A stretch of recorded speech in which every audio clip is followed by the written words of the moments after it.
So continuing our theme for the day on looking at getting out to the world with our message and impact, we moved on from digital, and now what we're moving to is leadership.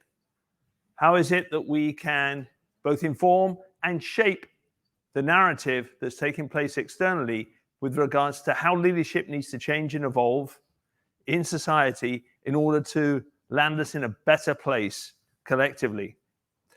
So I'm really excited to hear from this afternoon's speakers around some of the human-driven leadership ideas, thoughts, practices that we can develop and hopefully expand. And we're going to start this afternoon with some opening comments from Michael Pirson. Michael's the director of the Center of Humanistic Management at the Gabelli School of Business here at Fordham, and he's been very active in facilitating and transforming business education as it relates to how to promote positive change making around the world. So, Michael, please come up and give him a great hand.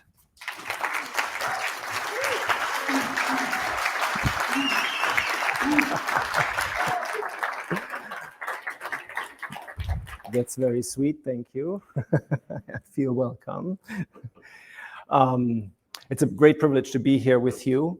And I think the time just got cut by some minutes, so I'll get started. It's always a tough act to follow lunch. I'll be talking to you about the background, the conceptual background of an initiative that we have created that's called the Humanistic Leadership Academy.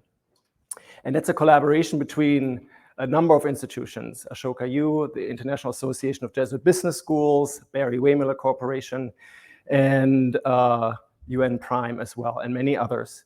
And you'll see a number of folks here, we have workshops following this, that are part of the Humanistic Leadership Academy, which has as a goal to transform business education by transforming and equipping professors to be the kind of leaders that we want to educate for in terms of powerful social change makers.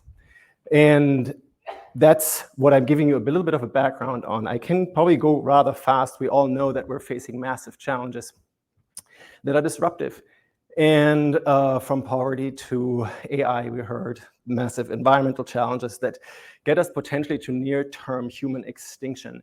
One of the key things that I think is important in this conversation, at least for me, is nature will be fine without us. So if we're talking about caring about nature, that's nice, but I don't think we're very good at caring for ourselves. So why do we bother care about nature? Maybe we should find a different way of understanding who we are and understand better how we can live with nature. Maybe understand our human nature better. And that requires just a different way of approaching leadership, leading self, leading others, leading organizations. And we're not doing a great job. We all know we need a lot of comedic relief because organizations that we have aren't really delivering on the promise of, let's say, delivering for the common good, or dare I say, human flourishing. At the Humanistic Leadership Academy, we aim to create a world that works for 100% of humanity. Some of you might know this term, it's Buckminster Fuller's terminology, or a world that works for everybody. How can we do that? That's like a bold, grand statement. And it's not really part of the narrative that we inherit when we come to business school, or when we think about business, or even when we think about government, or any other institution. So how can we create that kind of leadership that would allow us that? We know that many people are asking for better leadership. Larry Fink here, you might know, is writing letters because leadership is so poor at the CEO level. And ESG, DEI, whatever letter soup we come up with, I think is a signal for us understanding that we have a poor operating system, because we need to constantly come up with new applications that would solve for something that we have poorly designed. And so it's a saddleback solution, I think, as Stuart Hart would say. And we in business schools live with saddlebags, always more sort of fixes. And I think we can design better. And Steve Jobs here, he actually wrote a letter at one point when the transition happened from stationary computing to mobile computing, saying Flash is a good program for stationary computing. And it was the most popular software to allow video. It was a dominant software, but they couldn't make it work in a way on mobile phones and iPads and iPhones. So he said we nix it because it's poorly designed for mobile computing. It's not fit for purpose. And they needed to have a new system, a new operating system, new applications, but also a new kernel. For those of you that are not familiar with technology and programming, the core language that we use that operates between the mechanics, the system, the hardware, and the software is called the kernel. And then we have an operating system, like you all know, Microsoft, Windows, Mac software. Then we have apps. What I see is happening a lot in the context of business school education and also in initiatives of business is that we're working on the application level. We're not fixing the bugs in the operating system, and we're certainly rarely going into the kernel, into the core that allows us to do certain things or not. And that's where I think others have said the same thing. Problems cannot be solved with the same mindset that created them. And Steve Jobs actually said, let's nix this approach and let's replace it entirely. And I think that's what the aim is of the Humanistic Management Academy as well. We can find a better kernel. We can find a better understanding of who we are as human beings, right? But we oftentimes are not aware that that's the kind of water that we swim in. You probably all know this story of the fish meeting other fish saying, hey, good morning, boys, how's the water? And I think, what the hell is water? What the hell is the operating system? What the hell is the kernel? What the hell are the applications? What are we talking about if we're talking about transforming business education? And what are we talking about when we talk about responsible management education? I would argue that in every system we have responsibility. The traditional system, which we label economistic system, requires a responsibility for maximization. We assume at the kernel who we are as human beings is homo economicus, individual, utility, maximizers, amoral.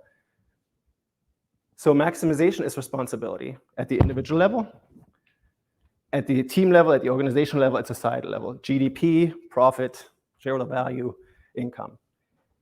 And that's what we're operating by. And then we say sometimes, okay, this isn't quite right, let's fix it, let's put some constraints on it, DEI, CSR, whatever it may be. We say there's a better way to design the system and create a different understanding of what responsibility means.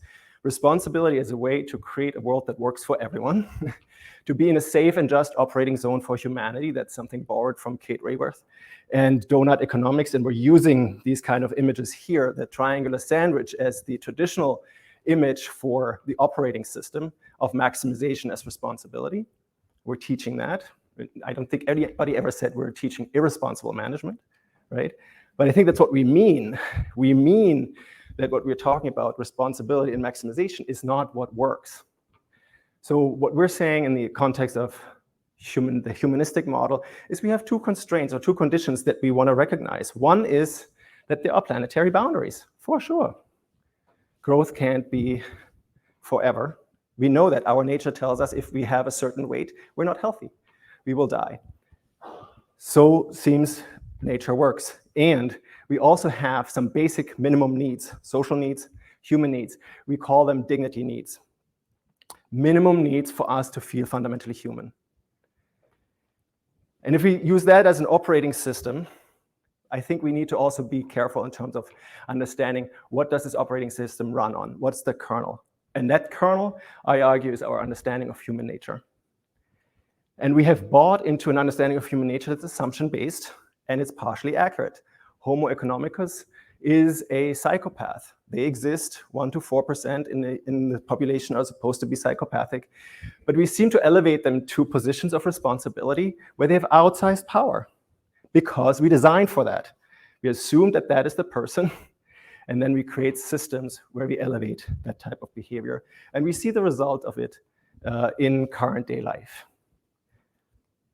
And we see this corporation as psychopath, I think, documentary, that notion has been around for some time. So this is not novel, but I think we have not really gone beyond it. We're all very good at criticizing it. And I think in every conference that I've seen, yes, everybody agrees, but what is the other potential kernel? So John Nesbitt said, the most exciting breakthroughs of the 21st century will not occur because of technology, but because of an expanding concept of what it means to be human. So we take this to heart. We take this at the core of what it means to be a good leader. And we're using evolutionary biology, basically going back to Darwin and the descent of man, understanding of what made us survive so far. If we're close to extinction, well, maybe you go back and understand, how did we get so far? What are the fundamental needs and drives that we have so that we could survive? Paul Lawrence did this work, partly with Nitin Noria at the Harvard Business School.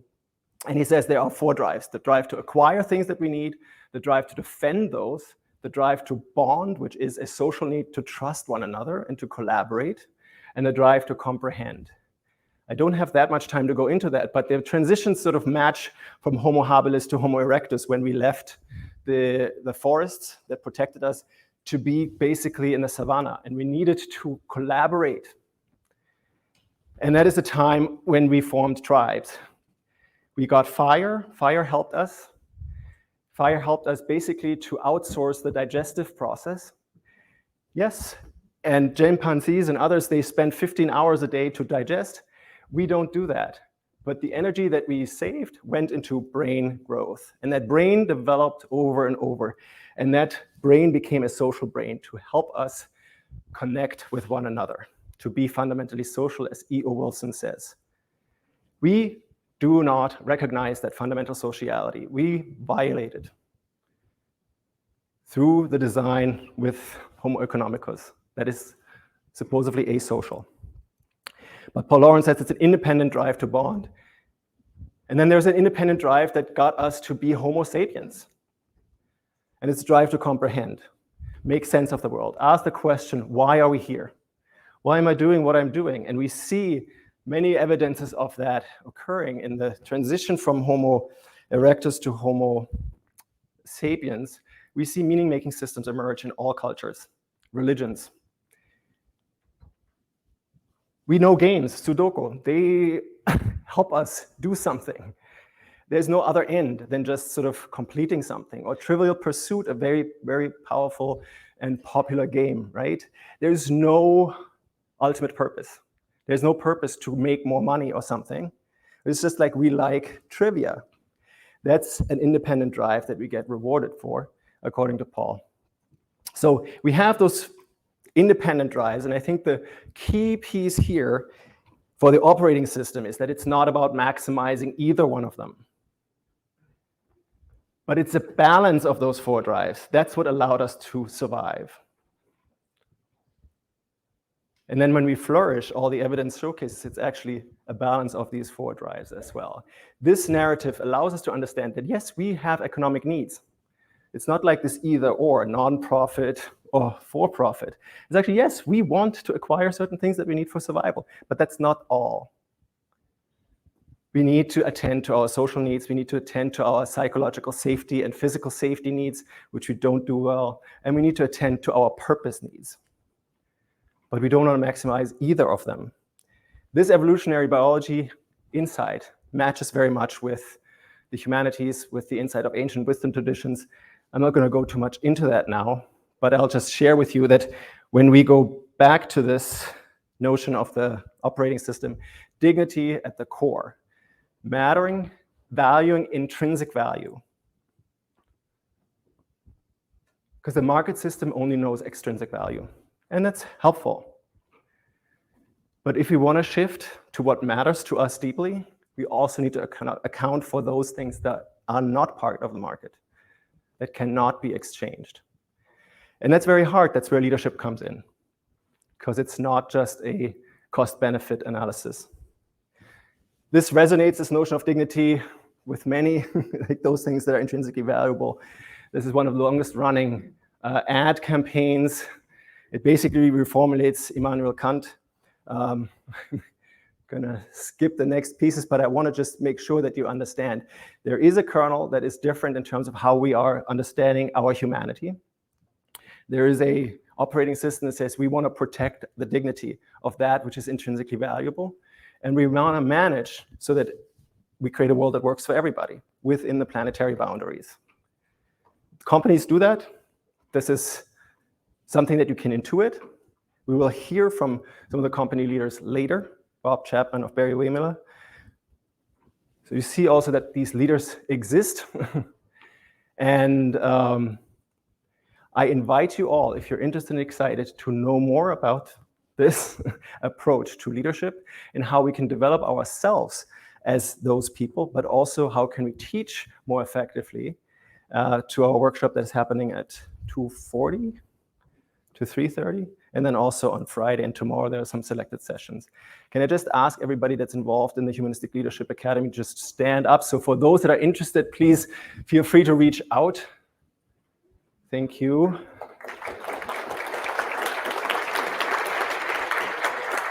Again, our goal is to reach 5,000 people by 25, and we're going to expand our partnerships. And I just invite you all to be part of that conversation.